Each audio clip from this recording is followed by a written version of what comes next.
Ineno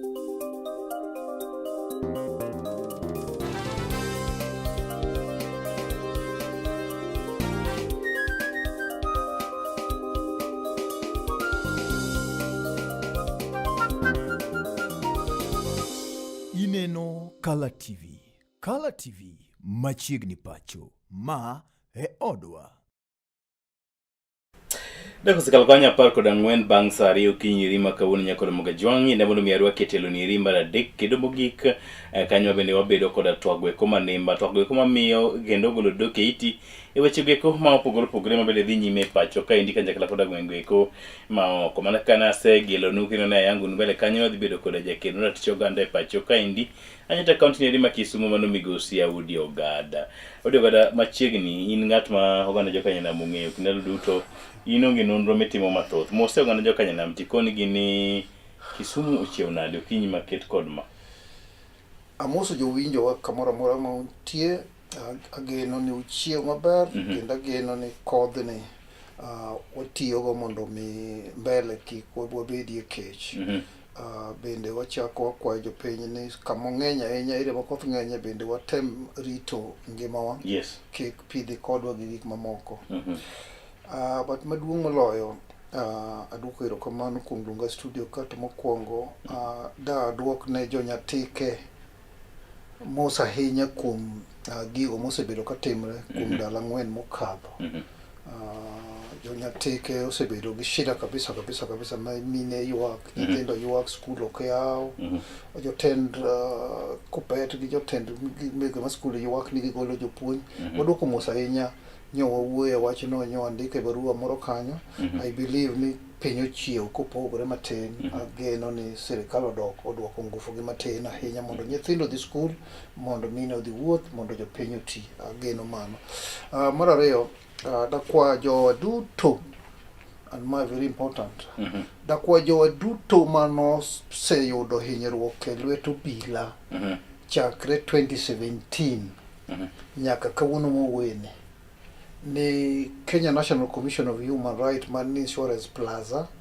third floor ochak kao ripode mag jo makamago ka ji ikre mondo chulgi osemiji ndalo 21 ji duto man gi ywakruok mane ohiny mane yo moro timogi ma dwaro ni mondo chulgi kata giyud compensation samwa weni jo Kenya National Human Rights Commission nosechako kao reporde mag joma kamano kura kwa jowa matema winjowa mondo bendo chako lando ne joma moko mondo kik ndalo 21 rum kore kwa chako bedo gi problem ni wano kondikwa mano gima dhi nyime to mogik ni waduto kawuono gi kiny gorucha nyaka wuok tich rais ma Kenya ni e gwengewa makaluoka dwa kwa ji duto to moloyo rawere matindo ma tinde dhi e budho kata yuoro gi ka ging'eny mondo ginene gidhi adhiya to gibed jogo modimbore mondo kik chochni moro amora obedie kamoro amora ma rais biro dhiye obiro bedo Kisumu ka obiro bedo Nyakach obiro dhi all the way to Migori so wakwayo kendo wakwayo gi mola ahinya ni wabedie gi chenro makare mondo warwak rais okelnwa dongruok nikech ji dhi Singapore. Okay. In bedhi? Na wuotho ka dhi Kanan. And Kanan ne mane Jaramogi Odinga guma Professor Muga gere chiemo ne ko gere jotendwa gi dongo no keto wi wan Kanan ne. Koro sama koro chopo no dhi Singapore ni to ko Oganda oseyie ma buru biro oseyie kaka jotendwa mbele madongo an bende achiel kuom Oganda mana iye kama nyaka ang'wa drom na kod ji dhi Singapore Singapore no onye dhi Kanan to kalo Singapore matin to Singapore no to Singapore won aparo ni onge ng'ama biro wuok ka Nyalenda ka kata Kisumu ka kata Kanyakwar kata Sako Thuro ni dhi Singapore Singapore biro yodo amna kama wantie Singapore biro yodo kama wantie actually it is not needed in Singapore it is not need wuotho kama achiel kidhi ka literally any Singapore any chandruok ma wan go e gwengewa. Nyithindo dhi skul maonge ng'ikruok. Ji chiemo maonge ng'ama nindo kech. Ji odak e ute ma affordable hours mikelogi. Ji odak e piny motimo chak gi mor kich. Mor kich gi piny ni ok odhi yude kucha. Kech namba ni ng'eny ma ka ji dhi kucha to odhi dong' matin. En ikele koni. Koro I believe ni sakwa bondo thurwa ka. Gik moko bed affordable. Wadhi gik moko bed affordable. Ratiro mar oganda. Oriti. Mano Singapore. Luw chike ma wan go, jotelo duto ma wan go moyier e level moro amora tin oganda. Mano wan Singapore. Ngima matek ni odog piny. Mano wan Singapore jaduong'. Mae Singapore mowuoye. Mae Singapore ma wasekedo ne mondo mi wadhiye Singapore. Jadong' Udi, en kinde mo uwuok kendo uneyo madhi Singapore. Bende in kaka jakom mar jodak ma Kisumu thuolo maket kon wadhi Singapore to kinyi ma kawuono gwenge ma airport kanyo pod igoji kendo ripoto chiewo ni tiyo jende ariyo ma bende no beti kowuok dhi mana manyo machiegni kod Royal Swiss malo bende nitie joma ne otong' bathe kama but dalanika mana but migosi kaendi area mag Lolwe kanyo nitie jo bodaboda ma bende nogo nitie jo mikwanyo wan kanye arita kwe weyo mbekni to wuok uneyi ok bi chopo Singapore ka ok deal gi weche mipinja gik ma wacho gi adier gin adier kabisa gin adier te simba nene kod gi te ka ok warita alwora marwa to wuodh Singapore ni kanono to ok wuodh Singapore ni kende wachopo kama waluongo ni the middle class and above. Jowa ma warely on kelonwa investment wachopo kama gidhi ringo gidhi ya manyiso ni wadhi e situation marach moloyo nikech ka tije ok wadhi bedo gi joma nyalo miyowa tich ka jowa ma kelonwa tich ikwalo kendo ok nyal wuotho kendo ok nyal timo ma wachiko kama rach ma en gima nyandike barua ken barupa nyonyo kineno nadi ipenja mna gima nyandike barua kandike ne parliamentary chairmen mago mag security nyandiko ne National Assembly chairman ma security nyandiko ne chairman ma security iluongo state senate mondo mi wach mar arita kwene Kenya ka mondo bed okawe ma serious mondo bed address circulars warnings gimose chiu gi Ministry of Interior time and again to give medagi ok dhi konyo Oganda. It is time for action, it is time for debate, it is time and sama ji duto onego bedie mesa kama mondo wang'e ni to wanyalo wacho wach arita kweyo mar orach. In fact orach seriously. Okinyi ma kawuono bende nitie ng'at monego ji ariyo bunga ok en kod nitie kod lipod ni e weche mag Udi. Ing'e ni kirango nyoro nya adhi yoro bur koni to duoga rao nyaka Nyamasaria kaka police post ma Nyamasaria go. The cases are piling up mag defilement mag ji negre udi mag ji timango mag it is piling up onge reduction omedore to jogo makoro mi instruments monego giritwa go osebedo adwa luongo gisebedo spectators to kaka gisebedo spectators I was shocked nyobwoga kabisa ka our regional commissioner Madam Morar wacho ni jonyatike kodhago ni notimo tim marach kabisa mondo nyo giwuog oko ka ne oneg ng'atgi mondo gidhi e ndara ma gitim gik moko to wacho ni nyok ng'eyo had no information ni jokuoge kata jonjore nyo nego ji nyatike en ong'eyo mana ni jopiny mowuok ka dhi dwaro rateche gi ma nyo ong'eyo notimo gik maricho to nyokia ni jokuoge nyo nego ji nyatike onego johala nyatike koro jonyatike nyo ol gi kuoma piny ne girita liet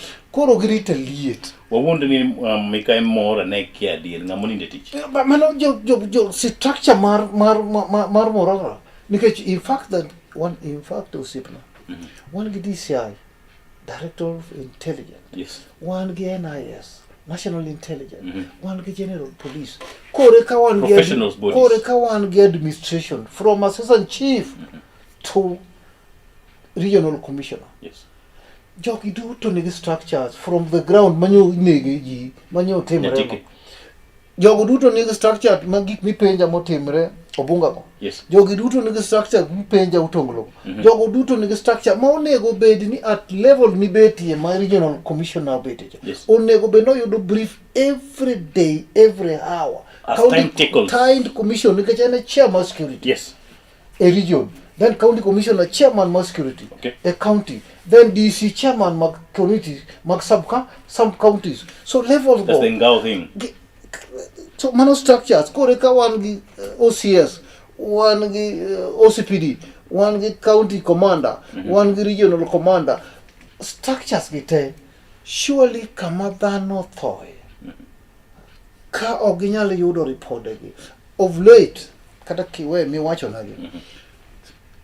Security your private securities marito alwora marwa chukdar gi oseneg mang'eny nyochi neno mune Kibuye, nyochi neno mune Nyamasaria, nyochi neno mune Toka police ka mita 100.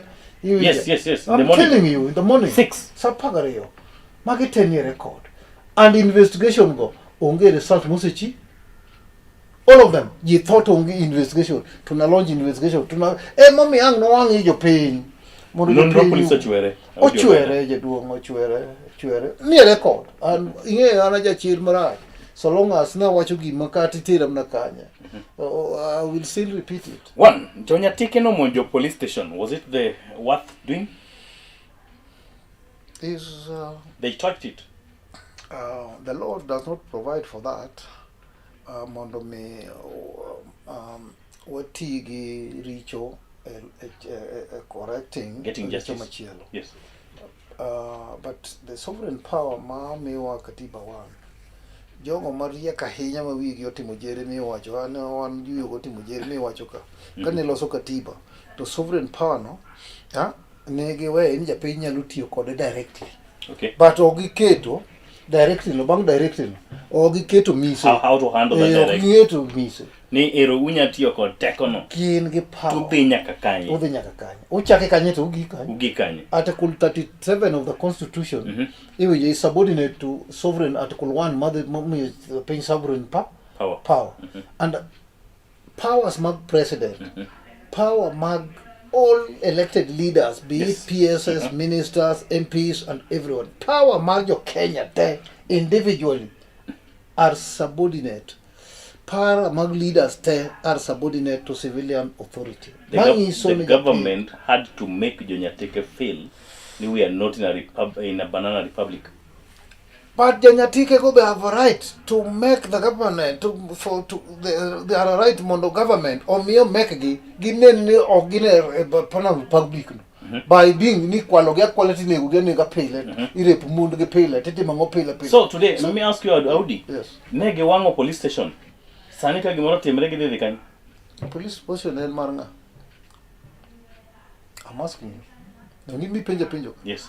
And by paying police station maranga. Marito piny. That is a public institution. Yes. Ogere gi pes jo piny, okete lop jo piny ma onge ngama, onge president mo otero lok Nyatike kanyo mondo ogere police station. Onge regional commander kata commission mo otero lok kanyo mondo ogere police station. Onge pes regional commander ma police motiyo go mondo ogere police station. Ineno ka sakil gero ge kapile ong'ado pesa monego miwa delivery monego chul go fees to gero ngo stations ge pesa ma jo piny which is allowed in law mondo jo piny oyud services. Igero gi mondo jo piny oyud services. Wan gi ji kata mana kirango jo Nyamasaria police post. Correct. Ute magidake go omigi gi johala actually charge momiyo police go kunde modag they are not paying and one gi so many so that security could be enhanced. Mondo police ma kanyo Nyamasaria obed kare. Jo piny osechiwore mondo mi okel police obed machiegni e yo mora ma ginyalo chiwore go. And tij police kanyo ok dhi mer. Tij police kanyo ok dhi kaw na list mar jo us nyasore gi jo us njaga gi joma timo ngo kae to koriti tiyo mar tij kwanyo pesa. What if you are a police officer to ngima nini at risk like the case in Schedule 6. Japindwa yinyi. Schedule 6. What is it? Schedule 6 of the National Police Service Act 2011. Wacho nango wakili. Wacho ne ya. Yes. National Police Service. Police officers are allowed to use firearm and allowed to use force. Schedule 6A allow police to use firearm. Schedule 6B allow police to use force. At what circumstance? Schedule 6C, Part C, Yes. gives police the instruction on when to use force and when to use firearm. Under Schedule C, any police will use firearm. Couple ngimamar police no niango ni danger. Kata kangi mamara udi maja penyo yud kane ni danger. Jomuku nega to police happen to come. Police will go save my life by using firearm. Kata by using excessive force. But in case manya tikecha, was it not the due? circumstances that it is not meant to kill. In case manya tikecha, It is not meant they to had kill. attacked the police. Kaja pain or attack the police. They were touching. They were touching. They were touching, yes. Yes. I know you want to tell me that's their property they are touching. No. Anarchy is not provided. Exactly. Because even in the Constitution, there is limitation of right. Good. And limitation of right are well spelled. Okay. My mommy wangi yoga gigite.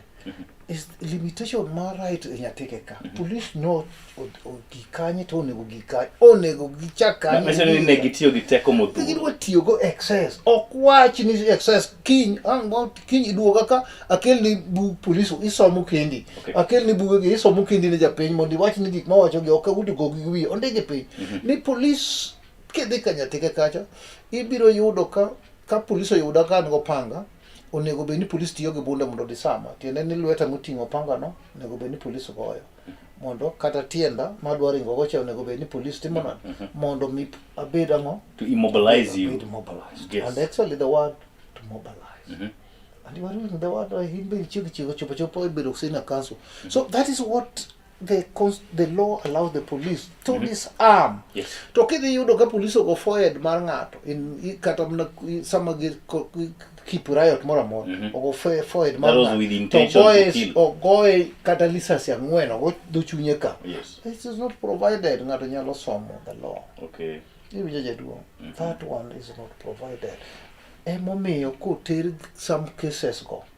Te yudo ka in certain cases police motingo mano nyochi neno ka OCS magine nyocho tuwe nyocha.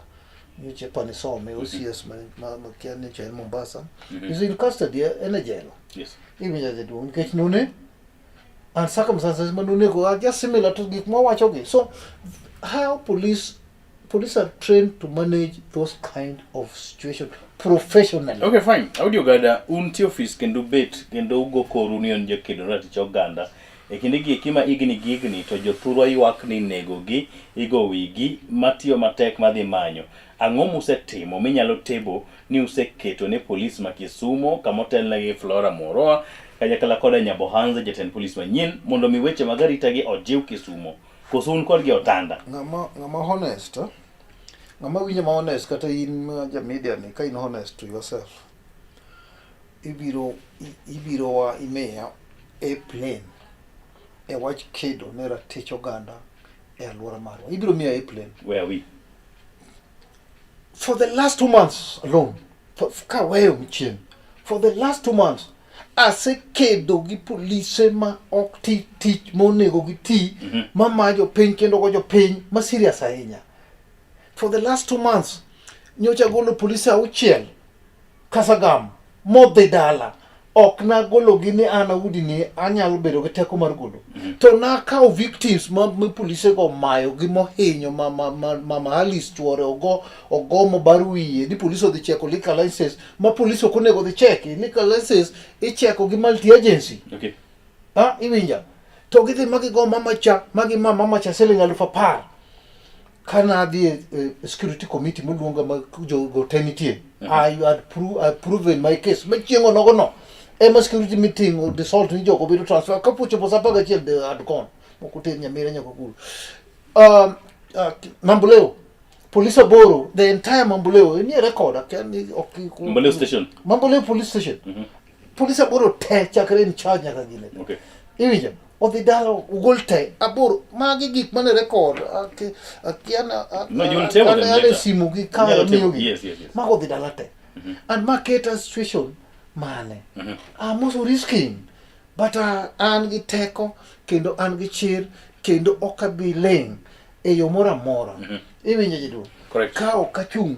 Wasetemo kaka Oganda. In fact, but for the last 2 months go again, I wish ni idwa neno gi. Barupe te masende iko dwe mar mokadho December last year 2025 andiko barua mar surging insecurity. January ka andiko barua. February ka andike barua. Dwe mar adek ni andiko barupa areyo dwe mona monti mapoko rumo ni kawuono wan tarika di 20th and already asendiko barupa areyo just on the state of insecurity and pointing fingers kuonde ma weakness nitie ma onego bed ni jotendwa te.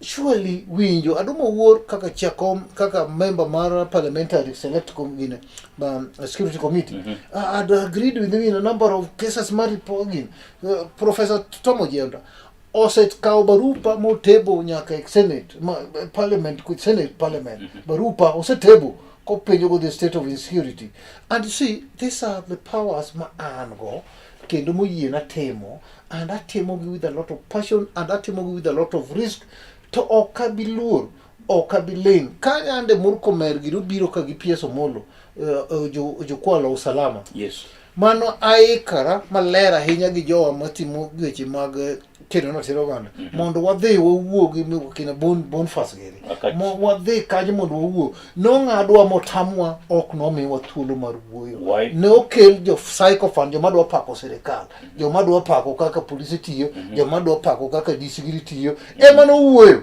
That's the reason you were given. But I was sitting there donganan kanya neno. Okay, I was not given. I was presently seeing.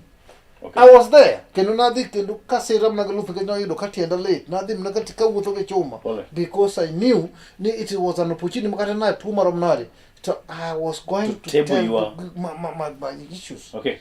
We were refused. The same Moraran, the same regional commander, madam ni. Iwinja. Gain gi joma gi kao magi keto magi fail gin gi believe na would go police would alienda tu kusoma sheria ya polisi iwacho na kapile kata sani wetie to wadhi police station mora kagi nena ka wadhi there ka wetie wadhi there you will see how they it's na leo tena nini leo adi police station gi pile adi police station gi every day kata kawuoni neno mi wacho na ginde adi chiew ni to adi yudo gi kata to chuna ni nyaka ang'aria pinji police mang'eny mismanage cases matin kabisa matiyo ne jopiny. We have committed officers one gi police officers ma bende ywaka yes iwinjo jaduong ibiro yudo kasani and I'm telling you awe TV joma winjo esamo wuoyo ni iyudo ka station ma police odhigore kiwuok Kisumu Central kama mano is our headquarter kibiro malo ka toki ka Jolomino nitie Jolomino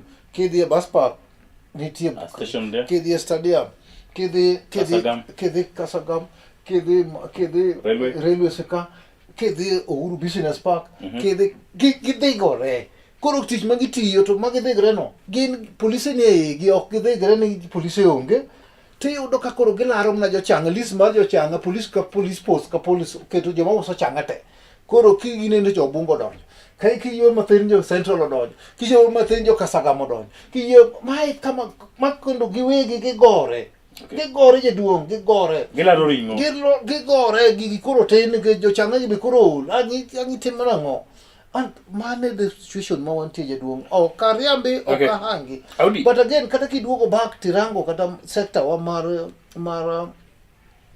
mar traffic. Correct. Look the way they are. Before we go there, is there any good they have done? Of course.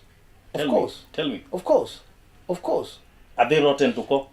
Nyineno ko makbunde. Nyogi makbunde moro kanyoro. Luongo te. Ko makbunde chiel ti luongo media kanyi biro parade. I was not there. Nyo makbunde. Ya gego ubiyo girugi gini. Nyo makbunde moro kanyi galari ade. Ni bunde no iwacho no se chiendo western nyo kanyi winjo kune mekwane kaka bunde no setemre na. To en bunde mrerie, en bunde marom gi giri, ni neno giri. Ineno giri. Bunde ila ni marom kama uguduma. In kitinga ga titinga ga kai. Ndo kaneno kitinga ga mnetoki. To bunde changa se titinga ga ngo. To winja. Koro police iluongo jo media kaka police otimana nade. but joma mak gi bundegi kata bang' mano e court ka waseyudo result mane. Ok luongo jo picha nie koro waseyudo kawuono itwegi watero gi kodiaga ma gidonj kodiaga kwa neno gi. In fact jamedo yiene kata dhi cheko jogo ma interview gi kodiaga. Koro gilal kanye gin PR. Okay. Moko public relations. But adier man kende ni the state of insecurity to is a war that we are losing. We are losing this war. And war mwalus bwana ma ibiro winyo ineno kunde miwacho gite. Gin residential. Aero to kata hemo be nya penjo ni road block muket kanyono. Nya ndeke be barua mano be nya ndeke. It's a new one there. Road block muket kubura. Otimango. Chiemo ni make a mistake machunga. Otimango. Otimango. Because the roadblock itself is meant to chungo matoka ok check or light security light or check or brake or pay driver insurance. The instance of a roadblock and nitie gimilon traffic checks. Nitie gimilon traffic stop. Traffic stops. Nitie traffic checks. Nitie roadblock. Ni erect barrier, physical barrier. Man ok ti check pay your driver license ok ti change. Ok ti change na wuoyo tika. Mano en gari oting'o tingo mwandu maber koso tingo joma gi mana iye gin jokuoge koso gin jango mano imicheke roadblock. Brake light kia insurance mano tich traffic checks. Okay. Iwinjo koro jogi okawo jopiny ni ok ong'e gigi koro gitima gi ineno kata mana roundabout iyudo ka police oketo jam kanyo nikech icheka. Let me ask you something. Kapok wadhi e mano.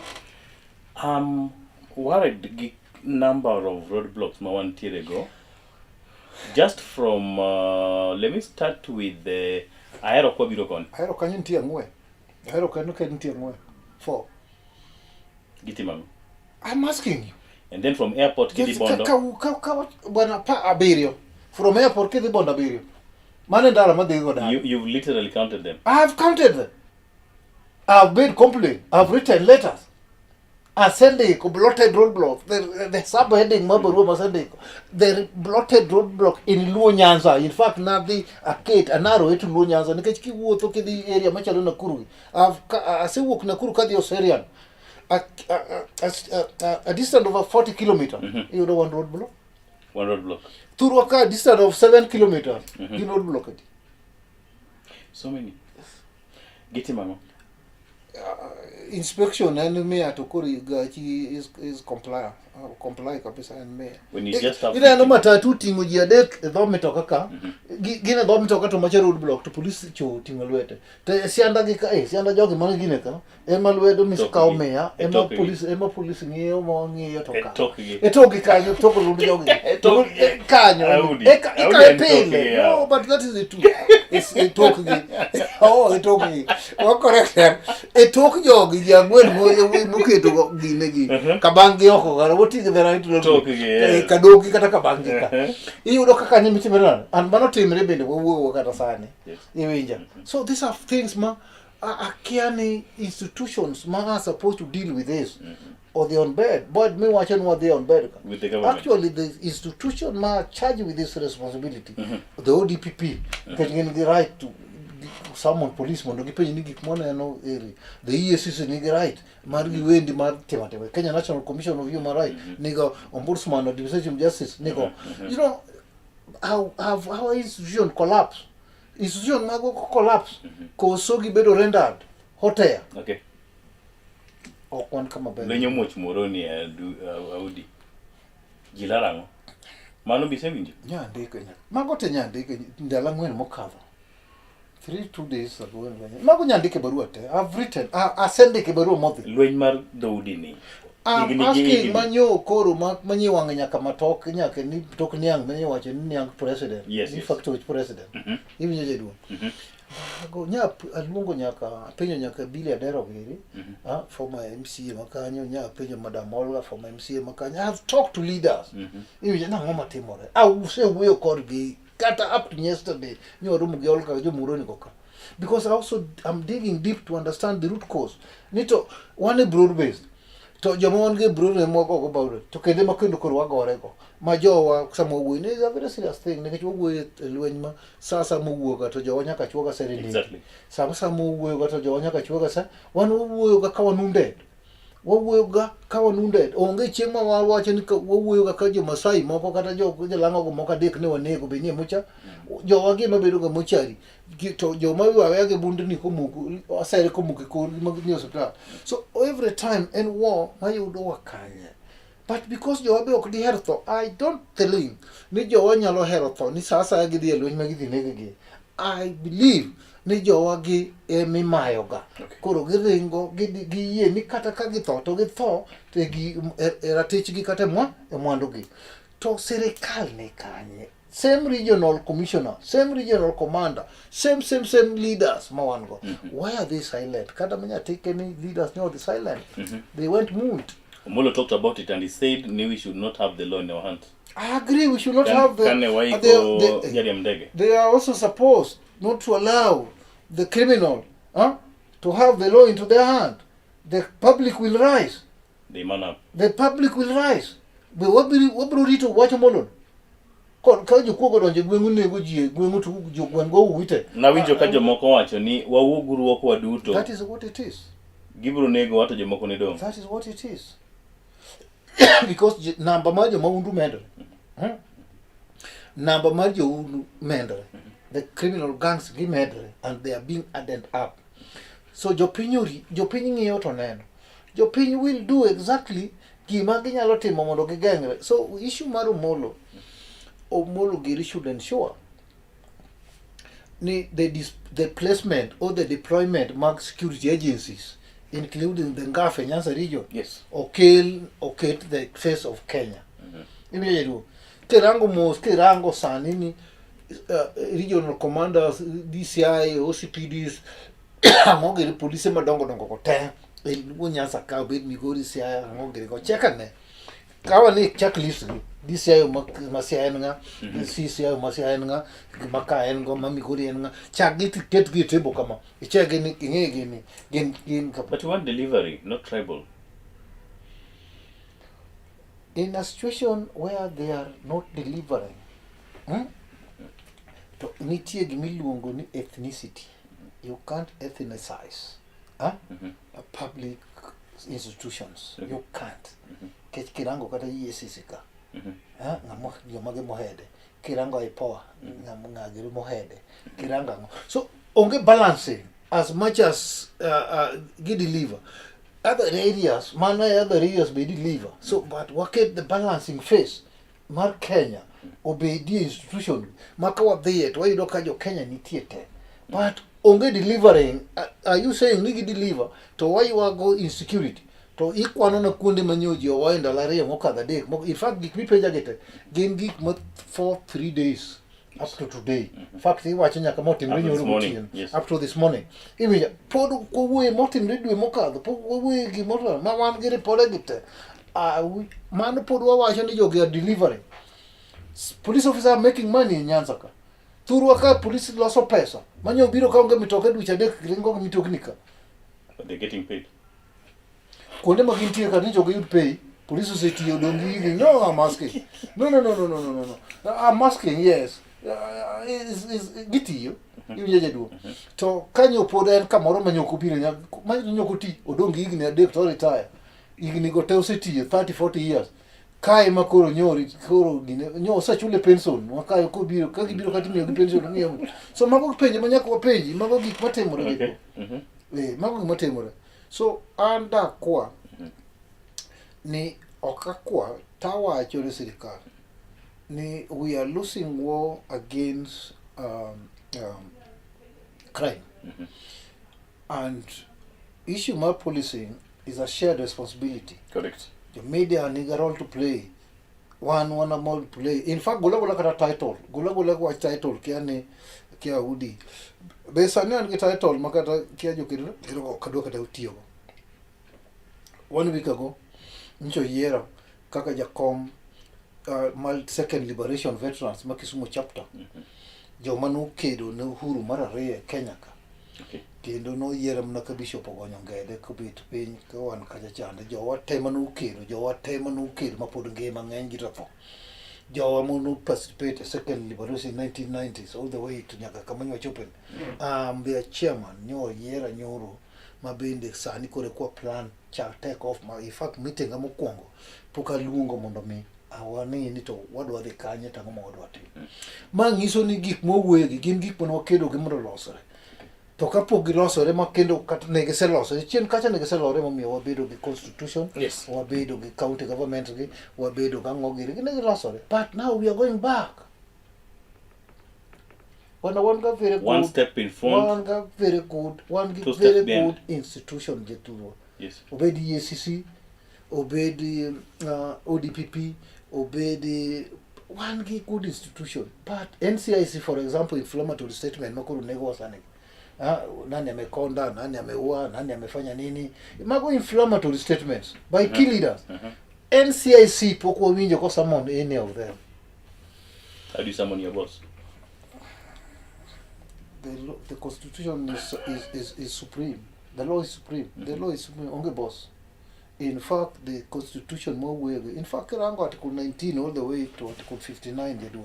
More only bills of right. Article 19 all the way, the longest chapter in the constitution, and chapter 4, the bills of right. Article 19 to 59. In fact, more go 59. Mo create go Kenya National Commission of Human Rights. Mondo me o track Ratiro Oganda go from article 19 to article 58. Nago right the article 19 to article 58. Nago right to article 59. Makoro chapter no rumogo o create Kenya National Human Rights Commission. Mondo kedinala teach Oganda. Okay. And that is the institution we are asking. Gain kanye. Okay. Gichamo pesa gain key officers kundete. Jatend piny owacho Migosi William Ruto nindo Kisumu kendo kinyi makawuono geno dhi rado kod oganda Jo-Islam ka oganda Jo-Islam tieko tweyo gi mar dwe maler mar Ramadhan. Bang'e wadhi yawo chenro mopogore opogore mag dongruoge e Kisumu County kod Nyanza mangima. Wasechopo kanan. En gima ber ahinya. En gima ber ahinya. En gima ber ahinya. Okay. En gima ber ahinya mondo mi jatend piny obwuothie e gwenge duto mana Kenya ka.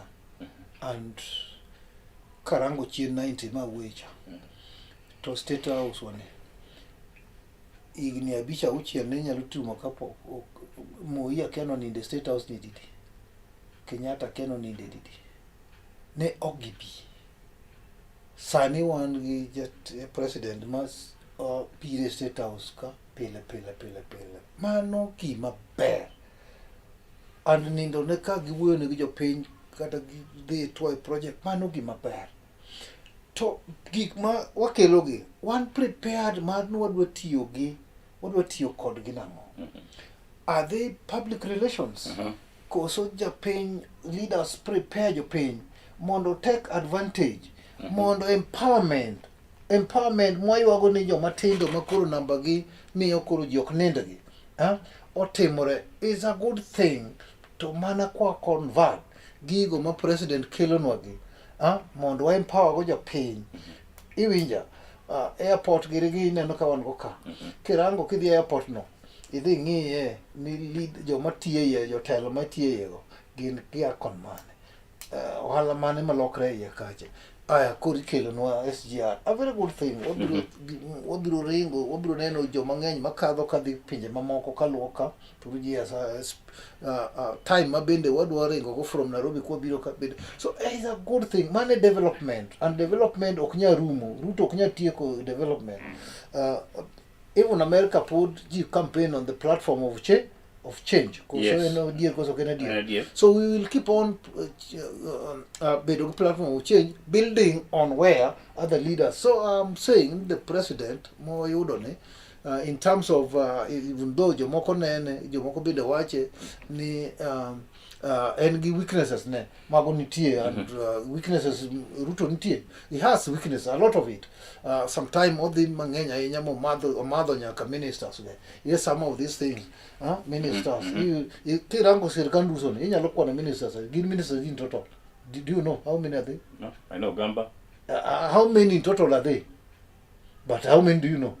Being minister mokadho kata beach, do you know them? And they are there to look at omadho tijgi ok ginyal bet mikoro gigine. They're not vocal. Ok bedo vocal, omadho gi tijegi. Some of these things ineno mna kawa ndaima samone lodge stima, kia mbade wacho kaka pesa medo, fuel ok bi medi. Magi neno Ogamba nikech education nitie crisis. Ogamba neno mana nikech nitie crisis. Nitie crisis ma ineno ka jopiny bende yuago kabisa ni en chabla. Mano mineno Ogamba. But other ministers to timango, are they there?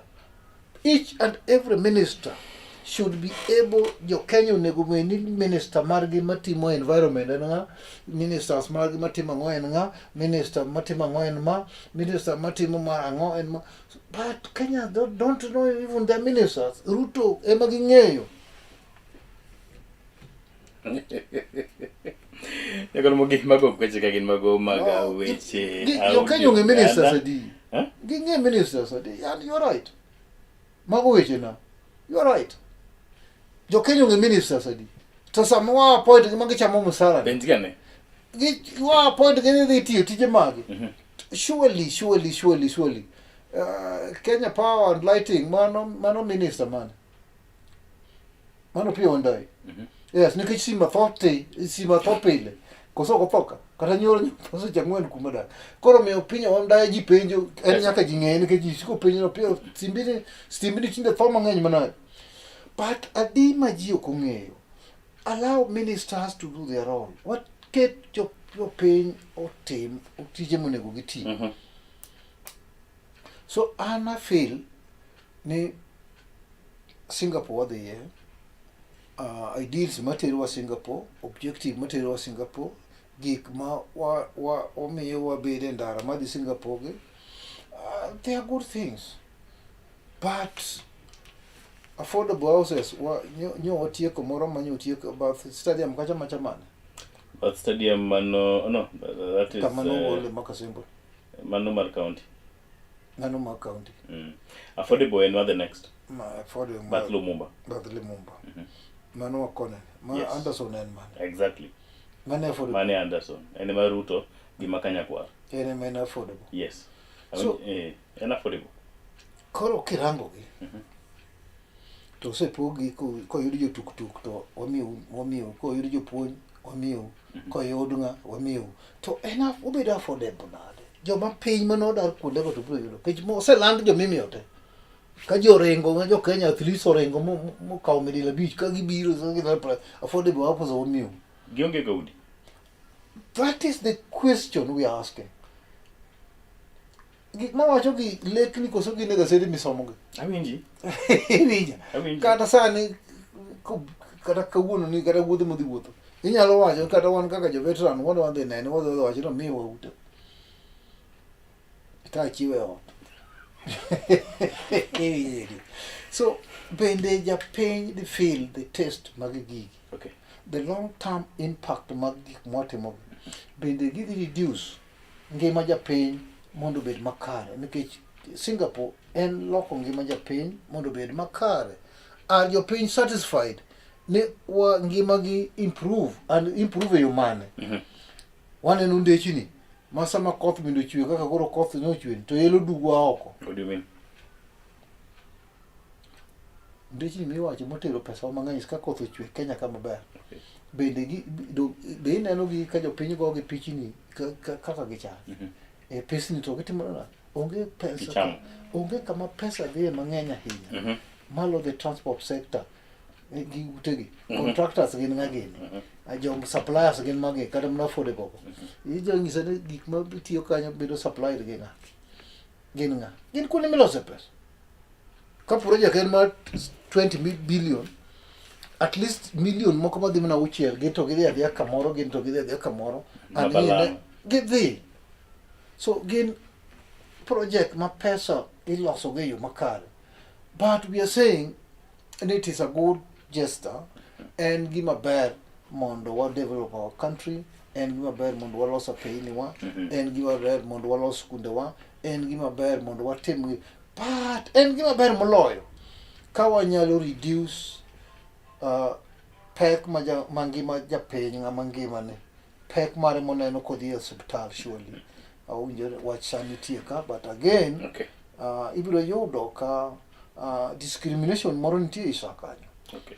Iwinjo jaduong', magi gin gik mapok olosore maber ahinya. Gilosore yes, to pok gilosore maber ahinya ma wate wanyalo ringo wadhi e osiptal. Audi geno gidho Dr. James Nyikal Mjume Maseme wacho ni gunde mos chieng' moro nochop kuma ibolose. Kawuono en chieng' holiday, koro kwadhi kao kinde malach ahinya na mondo bi away idhi chame pilau go osiepeni ma jo salam. To kapok away ineno ka ywaruok nitiere kind governors kod senate, committee mar senate man dayo dho governors kotenore koda kaka itiyo kod omenda japiny. Homabay ywaruok mar wedeya nitie, makona matek ahinya, mbekna matin. Kisumu ka winjo ni nitie mutni kotenore koda nonro maket kod mano. Governors okdwa ne otergi mondo mi odhi ononegi. Ang'o matimre? Aparo ni mano is not accurate ahinya. Make it more accurate. Moko kuom governor moko osewacho ni ok gidagi dhi but pesa midwaro corruption asoya ma jogi demand mondo mi be ok gidwar kata ni jogi odhi iketo ni gine ni iketo ni nie You are defending governors. Iketo ni ero giri no Ichungi governors on this. Ichungi governors on this. But you see, wachungi accountability. Accountability, when it comes to accountability, it is both sides. Kasenet, matimo mago, gin accountable, gin intention ma ok ni kare. Intie iwacho ni inyochi table barupe ma wacho weche matimre mok beyo. I'm also not supporting the Senate, but I'm asking, intie gi gima nyiso ni joge kwa pesa? But it is on record. Whose record? Bwana dhioro ni records. Whose record? But it is the public domain. They are saying, yes. Mana kaka governors, kaka senators go be wacho ni governors kwalo pesa. If I say here, listen, na Audi Oganda no nindo kich. Inge ni auditor general. Am I right? You are not right. You may be right. You may be right. But that is the same thing. Auditor general report. Migolo Achako lando ne ji no Audi Oganda muneno kani. Kata gacha kod olemo. Am I right? You see, is it authentic? Inge ni never set a goal that you cannot achieve. Set a goal that is achievable. Anachako ringo gi mtoka Ford Anglia. KDM 128. Kapoka Kendo Ford Anglia. Forward. Kapoka Kendo Ford Anglia. Ford Anglia gari manelu. Ford Anglia. Binene. Okapani nene. Binene maru petu gine. Kapoka Kendo. Iwinja. And all the time Yasayo say assessor sustain mano nyaka kawuono poda nyalo beti ni an mtoka ma poda nyalo. So I was saying if I allude. So gimo kange. Koro miyo mago. And the Senate, based on the Auditor General report, giluongo jogi mondo obi mondo state gik ma Auditor General timore not. Iwinja. So pod they remain Auditor General report bende wacho ne gin areas moko ma sama ne gidhi timo audit report no. Ne nitie documentation backing in some departments. Janene gidwaro qualification mondo gima gipenjo no nego beni gitie documentation by the time giyudo ka document go pod onge ma saboro document go ne are missing but inyalo kel gi be achien mane momiyo Senate onego be ni koro dhi penjo gi mondo gitie document ge Auditor General no kotem gna. Koro Audi, what we are asking, mibadhi mikwayo governors, is it a hearsay? Your Senate Is it a hearsay? Your Senate will threaten your governors Audi. To governors or mibadhi. No, Audi, we are asking you, is it a hearsay? No, there is corruption in county governments. There is corruption. Correct. There is corruption in county government. Yes. But now how to deal with that corruption is the question that we are asking. EACC ne ka dhi ka kuro buoga ga to ha governors senators bende kodhi to buoga to kuro timore nade. Are we fighting corruption? No, I'm saying there is corruption, serious corruption in our county governments. In fact, ratio to pogore. Ratio minyalo wacho ni ka corruption atamalo mar mibare. Atamalo ma Kisumu gi Masia gi mar Kiambu gi mar Homa Bay gi ma opogore. Nitie ma margi ni mala hinya. Ke joma yake ayaka. Joma ndhoni andhona. Of course, it is corruption nitie county government but serious. In fact, your paying lose a lot of money. Monego timigi project, monego temi nyithindgi school, monego timgi a county governments mamawa. Okay. But constitutional officers monego tim machalo EACC, buoga to kaw margi. Senate bende buoga ema koro giol. What is this margi? Huh? What? Margi ni now.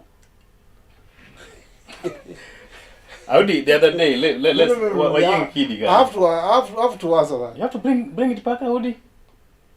Imewacha nigi buka margi, but I don't know this margi. It is on record. My governors allege, missionators, it is on record. They are alleging. It is subject to approval. It is subject to investigation. Allegation. Hey, Monego Beni Senate be better investigated as they are investigating governors. Correct. Gin Beno Beni be investigated on allegation. My governors, watch it. That I agree. And so let the EACC, my independent constitutional bodies, or invest both the county government and the Senate on this allegation of misappropriation or corruption, because it is there. Fine. It is there. The Good. Senate is corrupt. The corruption is Senate. It is there. But wanyalo mana temo gimiluongo ni fair administrative action by doing investigation mondo truth otimre nade Be revealed. But otherwise in the public perception, both the Senate and the county government are suffering from corruption. You said your friend President William Ruto limo Kisumu, and ntie report mano gol kawachore ni sani en presidential. Usebedo kuludho weche, uba weche, ubodi shame ji. Kendo wacho weche making'iyo to kotenre kod luor monego beni miyou. Is it at the right time? The leadership ethics, the integrity mar leadership. Yes. Ng'ama jatelo onego beni dimbere to what extent? Jatelo onego dimbere osiepna. Because it's a role model. Leaders are role models. In Busia we also saw another jatelo kicking a vote. Because on ng'ado line Busia Tuma ogwe jagombo look at the kanipogo kodhi. Gitiende. Are those kind of leaders supposed to be allowed to contest a political seat? They are not. Kirango Article 38 Mother Constitution, the Article 81 Mother Constitution, mawuoyo on issues of political rights. Political rights, ngama ibiro golo Article 38 and Article 81. Ibiro yudo ka these kind of leaders are not supposed to be cleared mondo gi contest political offices.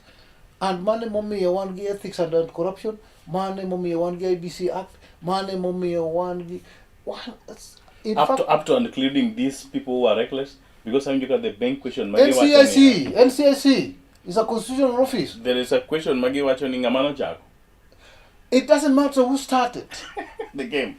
Kiyudo ka kwelo kata naromo kodu ko kwalo mwandu kata an be kura ringa dok kwelo tan kuri maka ka imaka ni apo bedo marach to jomo ayudo ka kwelo kata we kura an jela to ka du ka an jela kuto joma no kwelo mana ayudo kotingo to ni oko. Is there justice? There's no justice. So NCICs, EACC, ODPP, Kenya Law Society, Gimamokoko have a duty to ensure that the issue of runaway corruption, money Kenya kai sectors te, are dealt with. Eka Kenya di chopo Singapore. Otherwise, Singapore may end up to be an hot hair. Corruption mawantie ko mo You think it is? Corruption mawantie mo wene. Yes. Ka okobedo dealt with. Ta wacho ka ni Singapore onge okwana chopi bende okwana dhiyo. Audio gada sama wawang to dwa tiko ko wacho weche mag ojende. Number 1, a quick one. What the political season? Ojende waseno kinego kendo giliere geche josiasa gibedo hired as goons, gitimo timbe masamori nyathini minyuolo kod gombo ndo miyo tim. Awadhi ko ojende adi kapok kwa bedo gi president manyien maiga ma 2027. Aparo ni it's a precedence ma the politician wigi moset koth nochako go wakany. We saw it coming. We saw it coming. To leaders wigi emodhi okelo culture mar handout. Iwinja koro ko winji ni kawuono ji dhi kama kama. Do they request it from you? Huh? This young boys. If they give you the gachi samoro. An gilu ngani yakir gej ko mahigi. Gilu gini? Ko mahigi. An gi wayore yakir and you see and that's my safety tongue. Nikech moko makgi police samoro mako gi na way moro moko winjre. Iwinja to samoro nyalo appear for them asesivu mang'eny asekonyo mang'eny migango ne gik mamoko. So iyudo ka an achal ng'ama nie middle ground. Ibiro yudo ka chalo jafwambo. And actually that is what I'm playing. So weche mar ojende gi jaduong' to aneno gi mana in terms of their own security. Ni kata kwa wegi ni gijiwe gechego to security margi liere gechego kende. Apparently we are not serious, and I think our kile as a culture ma attitude ni the odonjo deeper kako omedo gerene then we are in awaiting disaster ma serious ahinya kata kiwegi gorruok magigore kende gilaro josiasa kata ngo. But even in terms of the way magi handle themselves gisani enye neno ka gach president olwore convoy kanya en western ka nyichi neno kamar Aden Duale neko tongluka mago gin gik ma ai to kijendo go wegi kata kiweyo magiliere metokogo system magidho go pikipiki kijenda bicha ng'wen pikipiki achiel to gi speed magiriembo go pikipiki ka gine convoy. It's dangerous not only to them but even to the general user makienda. Correct. So gin magi gin achiel kuom gik mwaywago ni can leaders change this culture of mobilize ojende sasa ema meetings wadhi beti kinya arambe moro lande nitie tombweka kinya yud ka ojende go opong'o kanye pongo ma opong'o gilinda ground ma pesa midwa chiwo arambe to gimidwa golo kok igolo arambe tidong' mana gima longo midwa koka nyowane liel korimbo malo kajulu MCA nyo jotelo moko nyaka wuoch nyo dong honestly mosmi okuyu kia iluna gine nyo kata simbe te angoge go wuoche machalo mari nyo dong do dhi wuocha chiel, and that's the situation we are in. Bende mane kako nego bedi jaduong oko nego bed kanya, but wachako gi kanya, whose responsibility ngamo blame. So it is not time for blaming. Wawe blame game wa winyu gini wanyorowa wawugru oko wawe mbaka honestly wabro handle kwa we ni police kende to we have lost it. Kwa we jo siasa kende we have lost it. Kwa we ni jo kedo na tero kende we have lost it. Kwa we ni jo media kende we have lost it. So all of us waguru mbaka mondo wangi ni to angoma nyalo bedo ni ber e wuodho mar dhi Singapore. En concerted effort mana kaka jakido ni Ratiro Oganda kendo jakom mar iluongo ni jakom mar Second Liberation Veterans osewacho na romano migosi Audio Oganda de kosekalo kanyo 12 bang' saa 3 onyang'oni maket kon meni nyakod Mugajwang' do awegi kanyo nikech kiny beno odiochieng' machielo Audio Oganda pontie wabro dhi nyime kwambiko kode mondo mapuonj piny wane ni twanyalo gayo piny e yo machalo nade dawe thuolo mondo migidhi kaka veterans goeko gidhi giromne jatend piny owacho migosi William Samuel Ruto kendo juma makiny ni BP mnwani no bedo nade wantie kendo yes wachni mogik ne oganda jokanyanam an wachni mogik thua en ne wach rita kwe to waduto en tingwa kwa rita mondo wa blame jo migepe kata serikal waduto wago mbaka wawuo gi chiwe wawuo kamora mora montie mondo wanena rita kwe ni wawuo to maduong' ahinya ni nyithindowa masani matindo ahinya mane age bracket ma higni 20 kata 30 kadok piny go, wang'iyane kaka wanyalo konyre kodgi mondo mi wach mar insecurity ni waduok piny. En gima nyalore to mana ka wago mbaka kaka oganda e gwengewa mopogore opogore. Mane madakwa, otherwise president ni e gweng', wabed joma bidhore, wabed gi kwe, warwak president. Kamane nyakoro mga jwang'in mabende ni bedo kodwa nyaka ne wachak chenro ni nyaka koro wadonje teloneri mar adek. Ago erokamano. Wakawo yweyo machuok ka waduogo nyakoro mga jwang' to wadhi e telonero mar 4 kendo mogik kama wada tudre koda reporters mawa ka gintiere counties mopogore opogore ginyisowa ni to mage ma bende giluwo. Wakawo yweyo machuok waduogo.